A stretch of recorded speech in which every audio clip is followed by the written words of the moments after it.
હરમાદેવ મિત્રો એક મંદિર હતું. એ મંદિરની અંદર એક ભાઈ બેલ વગાડતો હતો. આરતીનો સમય થાય એટલે બેલ વગાડે. હવે એ મંદિરમાં જેટલા લોકો આવે અને ભાઈ બેલ એટલો તન મન અને ધનથી વગાડતો હતો, એટલો મંત્રમુગ્ધ થઈને વગાડતો હતો કે ત્યાંના લોકોને ખરેખર આખા જ આ પ્રસંગમાંથી બેલ વગાડવાની જે કલા હતી એના ઉપર બધા મંત્રમુગ્ધ થઈ જતા હતા. અને એ ભાઈ પણ મંત્રમુગ્ધ થઈને ભગવાનની ભક્તિમાં બેલ વગાડતો હતો.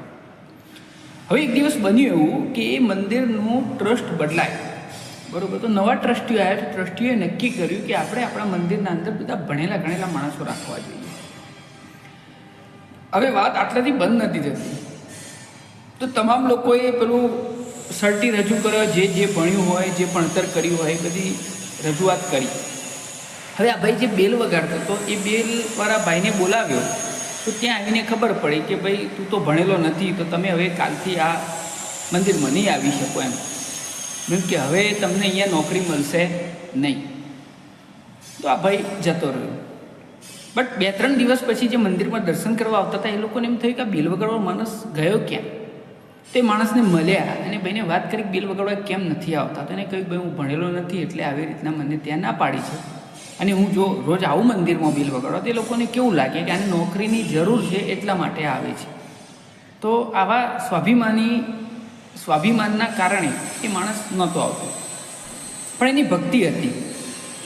હવે પેલા લોકોએ વિચાર કર્યો કે ના ભાઈ ચલો અમે એક કામ કરીએ, તમે બેલ વગાડો એ અમને ગમે છે, તો અમે એક કામ કરીએ, મંદિરની સામે તમને એક ફૂલોની દુકાન ખોલી આપીએ, બરાબર. એનાથી 2 કામ થશે. એક તો તમારો રોજગાર પણ ચાલુ રહેશે, અને જ્યારે બી મંદિરમાં આરતીનો ટાઈમ થાય તમારે બેલ વગાડવા આવી જવું, એટલે કોઈને લાગે નહીં કોઈને નોકરીની જરૂર છે. પેલા ભાઈએ હા પાડી ભક્તિના કારણે કે ચલો ભાઈ ભગવાનની ભક્તિ કરવા તો મળશે ને. હવે એને દુકાન ખોલતી હતી, ઘણો બધો સમય થયો. ધીરે ધીરે આ દુકાનમાંથી એટલી પ્રગતિ થઈ, બરાબર, કે આની મોટી ફૂલોની ફેક્ટરી ખોલતી હતી. હવે એ ગાડીમાં આરતીના સમયે બેલ વગાડવા માટે આવતો હતો.